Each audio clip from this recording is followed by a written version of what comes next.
Hello everyone and welcome back to another video of Pony and Wolf Productions. I am Visual Pony and I welcome you to this reading of the story One Last Ride by the author Hasty Revision.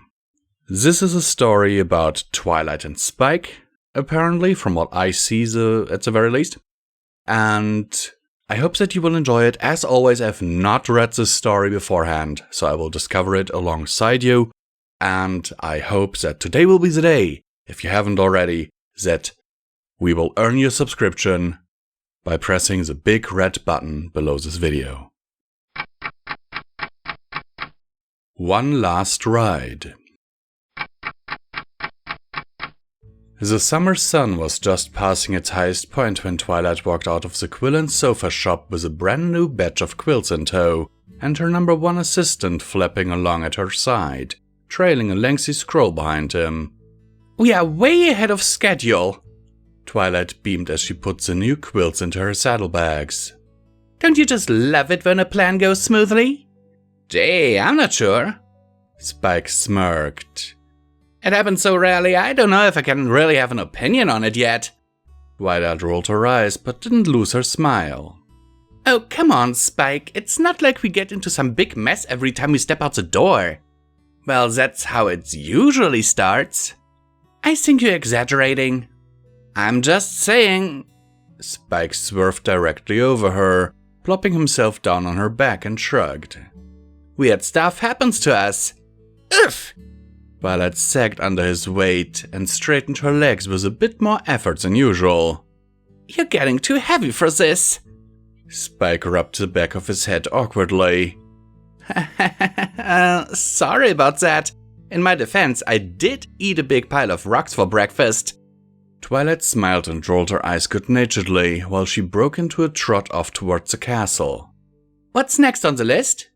Spike ran his quill down the list past numerous check marks and saw that they were all the way down to the triple checking of the checklist. He rolled his eyes and checked it off. "That was it. Just back to the castle." "Wow, we really are doing well." Yeah, I guess so. We got done nice and, fast." "Is something wrong?" She shot a look back over her shoulders. "Did you think of something we forgot to put on the list?" Spike looked at the end of the list. It hadn't been the longest one they'd done, not by a long shot. That checklist from the time Twilight had freaked out about missing a friendship report was a whole third the length of this one longer. The less said about the list for the Friendship Festival, the better. And the school. Sweet Celestia, the school's construction checklist had 3 volumes! Still, he could think of one thing that applied to this list that made it unique. "Yeah, sorta." His voice lost a little volume and almost all its enthusiasm. "Give Spike his last ever ride," he said as though reciting from the list. "Just another minute and we can check that." What? Twilight! Twilight's gait had dropped from brisk trot to dead stop in 1 second flat. She stood stock still in the middle of the road like she'd just walked up to the edge of a cliff. "Twilight, are you okay?" Her magical aura took hold of her saddlebags and lifted them just off her back. A small flash of light and sizzle of magic and they were gone. Where did—" "To the castle," she said. "I don't actually need to carry them all the way there. Besides, there's nothing perishable in them." She made a sharp right turn and trotted off down a side street that led directly away from the castle as possible. "Where are we going?" "The castle, eventually. We're just taking the scenic route." A twinge of guilt twisted in Spike's gut. Why couldn't he have just kept his mouth shut? "Is this because of what I said? You don't have to—" "Yes?" Twilight said shortly. "Yes, I do. But there are still things to do at the castle. What about the evening checklist?" "Forget the checklist." Her voice had an edge to it that she normally reserved for a crisis or at least a moderate freakout. "Forget the—" Now Spike knew something was wrong. Twilight Sparkle did not skip out on a checklist. "Look, just forget I said anything, okay? It was stupid. You don't have to do this for me." Twilight's trot slowed to a walk and finally to a stop. "Spike?" The edge was gone. She sounded almost wistful? I'm not doing this just for you. Spike swallowed nervously. Twilight was acting like she was really upset. He hadn't meant to make her feel so bad. It wasn't like it was her fault he'd hit his growth spurt. Then, why are you doing it? Don't you get it? If this is your last time riding me, that means that... Her voice caught and she had to clear her throat before she could try again. If this is your last time riding me, then that means this is my last time carrying you. A lead weight landed in Spike's stomach. He hadn't thought of it that way. He hadn't even thought she would mind. Oh, yeah. I'm gonna miss this, Twilight. Yeah, I'm gonna miss this too. Spike blinked against the stinging in his eyes. No. He straightened up and set his jaw. Not like this. Well, what are we waiting for? He said. Twilight looked over her shoulder into his now determined eyes, her own just starting to shine with tears. You're right, Twilight. Forget the checklist. He held it up and blew a bright green flame over it that reduced it to ash. Forget everything. He tossed the quill aside. It's just you and me, so let's go, just like old times. He grinned at her fiercely, showing just about all of his pointed teeth. Twilight stared back for a moment until a smile crept across her muzzle. Yeah, why not? Just like old times. She looked forward and ducked her head low. On your mark? Spike began.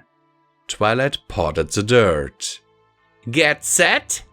She shifted her back legs, digging in her hoofs. Go! She reared back with a whinny, kicking her forehoofs and flaring out her wings. The moment her hoofs hit the dirt, she was off like a shot. Spike hung on tight, laughing like a young foal having his first piggyback ride. Tomorrow he'd have to start walking beside her. Tomorrow he'd have to start acting his age before he gave her back problems. But today, just for one last afternoon, he could be a silly little kid for a little longer. If only it could last forever.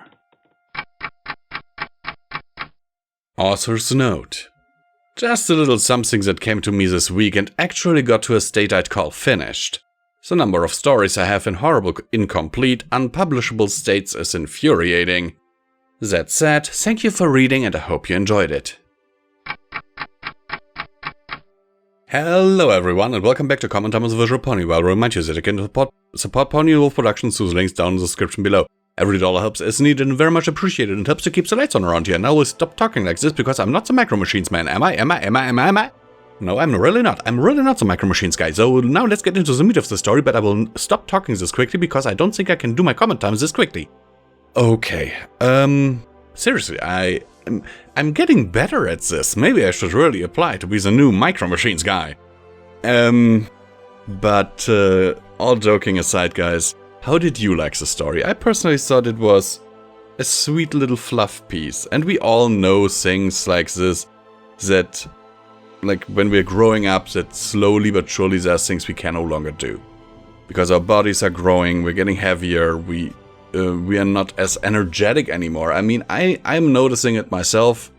Though mine is, was getting older. I'm 36 at the point of this recording. And yeah, I definitely noticed that I can no longer party like I could when I was 18. Seriously, when I was 18, I could, oh my word, I could party for several days straight.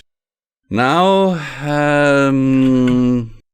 with every year that I get older, I notice that sleepy time comes sooner.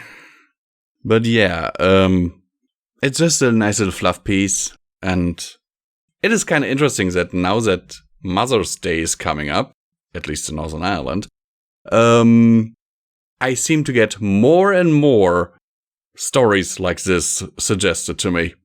Anyhow, sincerely yours, Visual Pony, and I hope that this story found you well in body and mind.